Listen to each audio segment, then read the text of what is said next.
조갑제 TV 시청자 여러분 안녕하십니까. 2023년 2월 10일 밤 9시입니다. 제가 기자생활 53년째인데 오늘 이재명 민주당 대표가 검찰에 출두하면서 기자들 앞에서 읽은 이 성명서는 가장 사악한 글입니다. 왜 가장 사악한 글인지 이 글을 읽으면서 조목조목 제가 설명을 드리겠습니다. 입장문 전문 이렇습니다. 민주공화국 대한민국에서 모든 권력은 국민으로부터 나오고 권력은 오직 국민만을 위해 쓰여져야 합니다. 국민의 고통을 해소하는 것이 바로 국가의 존재 이유입니다. 자신의 개인 비리를 덮기 위해서 지금 민주당을 동원하고 거리로 나와서 수만 명의 지지자를 동원하는 사람이 입장문을 발표할 때는 항상 국민을 끌어들입니다. 이게 전형적인 물타기입니다.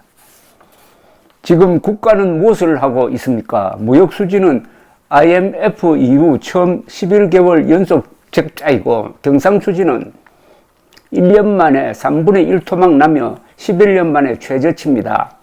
국제경제기구들은 우리 경제 성장률을 잇따라 하향 조정하고 있습니다. 우리 경제가 바닥을 알 수 없는 침체의 늪으로 빠져들고 있습니다. 그런데 지금 정부는 무엇을 하고 있습니까? 아니, 왜 자기 개인 비리에 대한 설명을 하지 왜 이런 경제 이야기를 왜 합니까? 이 짧은 시간에 자기 이야기하기도 바쁠 텐데 왜 이런 이야기를 합니까? 왜 이런 거창한 이야기를 합니까? 이게 논점 이동입니다. 개인 비리에 초점을 맞춰서 이야기하면 불리하니까 다른 걸 끄집어 들여와가지고 듣는 사람들로 하여금 정신을 혼란하게 만드는 수법입니다. 경기 악화 직격탄을 국민에게 돌리며 각자 도생을 강요하고 있습니다.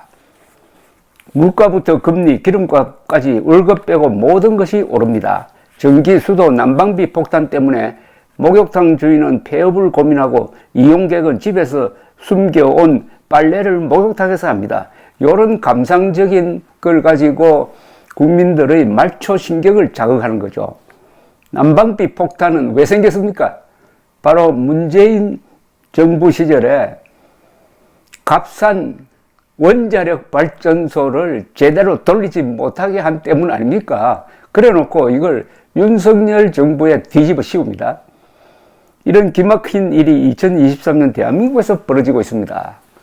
참으로 비참하고 참담합니다. 이게 나라입니까?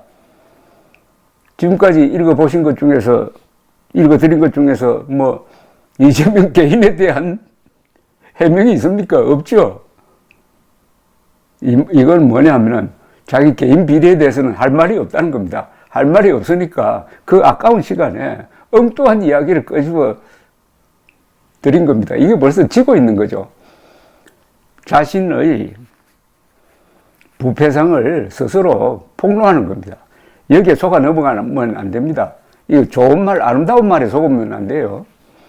민생에 무심한 정권이 정치검찰을 총동원해 정적 죽이기, 전 정권 지우기 칼춤을 추는 동안 곳곳에서 곡소리가 커져갑니다. 여러분 여기 한번 보십시오.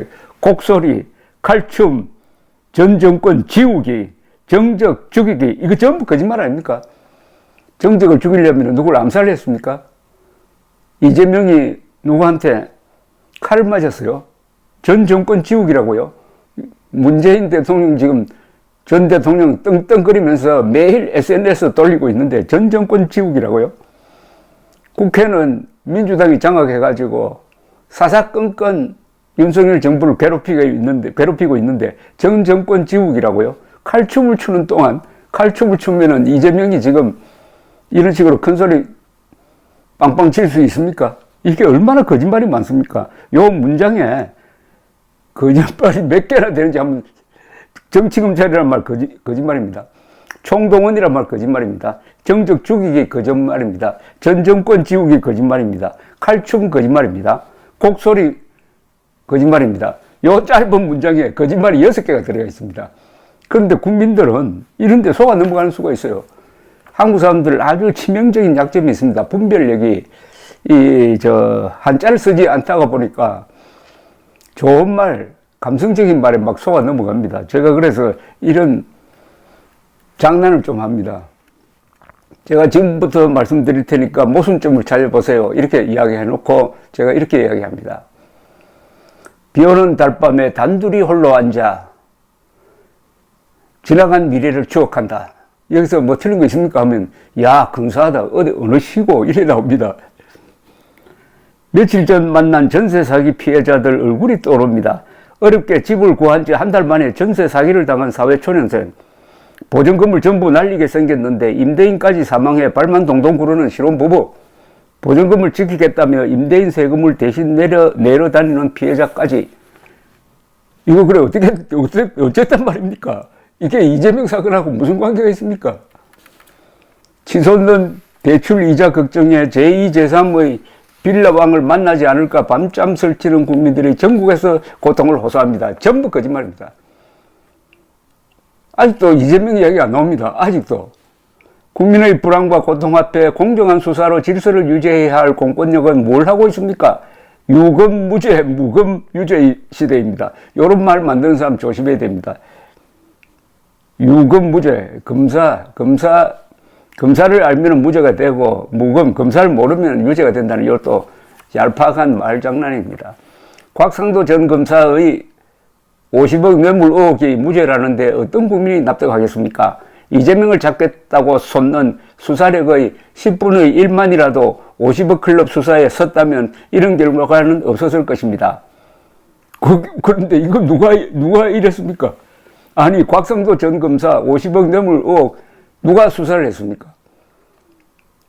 문재인 정권 때의 검찰이 한 것 아닙니까?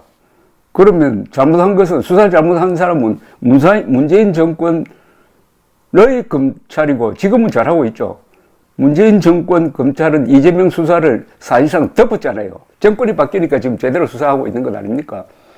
그리고 어제 무죄 나왔는데 그 무죄 때린 사람은 김명수 대법원장 산하의 판사 아닙니까? 이걸 왜 윤석열한테 추궁을 합니까? 어떤 청년은 주 150시간을 노예처럼 일해도 먹고 살기조차 팍팍한데 말을 이렇게 하면 안 되죠. 한국 사람 중에 노예처럼 일하는 사람 누가 있습니까? 딱 계급투쟁론자의 본색을 드러내고 있습니다. 고관대작의 아들 사회초년생은 퇴직금으로 수십억을 챙깁니다. 이게 윤석열 정권이 말하는 공적입니까? 여기에 왜 윤석열 정권이 나옵니까? 고관대작의 아들 사회초년생은 퇴직금으로 수십억을 챙깁니다. 이게 윤석열하고 무슨 관계가 있습니까? 도대체. 이재명하고 관계가 있고 김명수하고 관계가 있고 윤석열 정부 산하의 검찰이 아니라 문재인 정권 산하의 검찰과 관계 있는 일인데 왜 윤석열한테 뒤집어 씌웁니까? 무죄 난 거하고 윤석열 대통령하고 무슨 관계가 있습니까?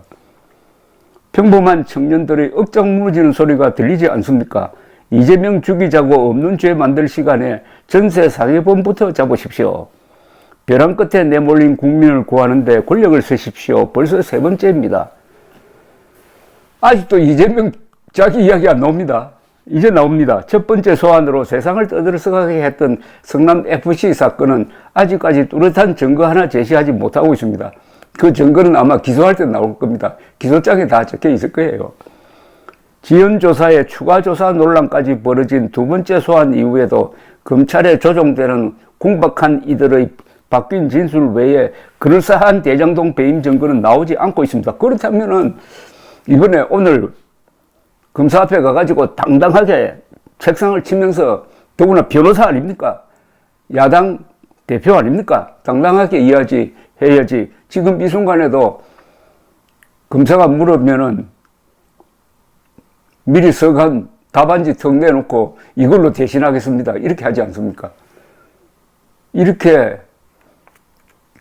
격정적으로 이야기하면서 검사 앞에 가면 조용해지는 사람. 김성태 전 회장만 송환되면 이재명은 끝장날 것이라던 변호사비 대납 의혹은 김 전 회장이 구속되었는데도 흔적 없이 사라졌습니다. 워낙 혐의가 많아가지고 그것까지 수사하려면 아직 좀 기다려봐야죠.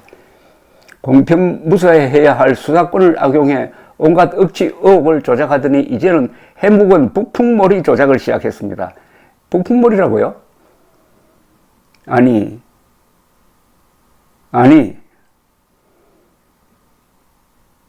북풍몰이라고요 이게?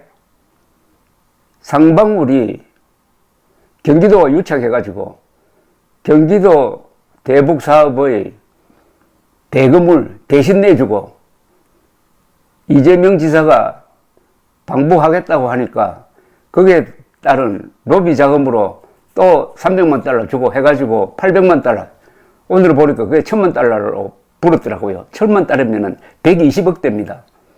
이게 북한으로 들어갔는데 더구나 김영철이라고 2010년 3월 26일 천안함을 폭침시키는 그 테러리스트 당시 경찰총국장 이자가 지휘하는 대남 공작기관에 100억을 넘는 돈이 들어가도록 만드는데 경기도가 핵심적인 역할을 했는데 이거는 대북 유엔 제재 위반이기도 합니다. 국제법도 위반한 겁니다. 아니 핵무기 만드는 북한에 왜 현금을 갖다 줍니까? 불법으로 환치기 해가지고. 그런데 이걸 북풍몰이라고 합니다. 북풍몰이 요 말장난 가지고 살짝 피해가려고 합니다. 그래서 이 글은 제가 기자 53년째인데 제가 읽어본 공적인 글 중에서 가장 사악한 글입니다. 사실 많이 억울하고 힘들고 괴롭습니다. 포토라인 플래시가 장렬하는 공개 소환은 회술래 같은 수치입니다. 하지만 제 부족함 때문에 권력의 하수인이던 검찰이 권력 그 자체가 되었으니 모두 제 업보로 알고 감수하겠습니다. 국민들의 삶은 하루하루 망가져가는데 이 정도 후과는 아무것도 아니라 생각하겠습니다. 권력이 없다고 죄를 만들고 권력이 있다고 있는 죄도 덮는 유권무죄, 무권유죄의 검사 독재 정권에 의연하게 맞서겠습니다. 아이고 이재명이가 참 민주투사네요. 이거 읽어보면 참 불쌍한 사람이다. 어떻게 이 약한 사람을 검사가 이렇게 괴롭히느냐라고 하지 않겠습니까? 근데 이재명이가 약한 사람이에요? 이재명이가 약한 사람입니까? 지금 윤석열 대통령 다음으로 센 사람 아닙니까? 국회 다수당 대표잖아요. 그리고 사사건건 윤석열 정부 괴롭히잖아요. 또 며칠 전에는 이상민 행정안전부 장관 탄핵 소추해가지고 지금 직무정지 시켰잖아요. 이런 자가 권력이 없다고 없는 죄를 만들고 권력이 있다고 있는 죄도 덮는 무권유죄의 검사 독재 정권에 의연하게 맞서겠습니다라고 지금 비명을 지르고 있습니다. 거짓의 화살을 피하지 않고 진심만이 방패임을 굳게 믿겠습니다. 아니 그러면은 지금 이 순간 검사 앞에서 적극적으로 진술을 해야 되는데 왜 입 닫고 있습니까? 이렇게 억울한 사람이 검사가 질문하면은 반박을 해야 될 것 아닙니까? 그리고 진술조서에 반박한 기록을 쫙 남겨가지고 이걸 나중에 바깥에서 선전하는데 써먹어야 될 것 아닙니까? 검찰이 이렇게 물었는데 내가 이렇게 시원하게 반박을 했다. 그런데 검찰이 구체적으로 물어도 그냥 진술조서로 가름하겠습니다. 이렇게 나오는 사람이 더구나 변호사가 야당 대표가 그렇게 한다면은 이거는 검찰의 조사가 너무나 완벽하게 돼가지고 입 잘못 벌렸다가는 당하겠다. 그것 아닙니까? 윤석열 정부가 손 놓은 민생을 챙기고 퇴행하는 민주주의를 지키고 전쟁의 위험에서 평화를 지키겠습니다. 주어진 소민과 역할에 조금의 소홀함도 없이 일각일초 허비하지 않고 죽을 힘을 다하겠습니다. 밤을 지나지 않고 새벽에 이를 수 없습니다. 유난히 깊고 긴 밤을 건너는 지금 동트는 새벽이 반드시 올 것을 믿겠습니다. 고맙습니다. 52년 기자생활 53년째입니다만 가장 사악한 문장입니다. 2011년 이재명은 대선 기간 중에 SNS에 정치인의 도덕성이라는 글을 올렸습니다. 거기 보면은 이런 문장이 있습니다. 나는 한 톨의 먼지도, 단돈 1원의 부정도, 한 점 부끄럼도 없는 사람이다. 그런데 그 사람이 지금 변호사 자격을 가지고 있으면서 검사 앞에서 입 싹 닫고, 검사가 물으면은 미리 써온 진술서를 쭉 내놓고 여기에 가름하겠습니다. 이렇게 슈퍼 갑질을 하고 있습니다. 이런 이재명을 어떻게 할 거냐? 이런 이재명을 단죄하지 못하는 나라는 이게 나라입니까? 이거 혹시 협회 아닙니까? 하는 소리를 들어도 마땅할 것입니다. 대한민국은 그러나 협회가 될 수 없죠. 감사합니다.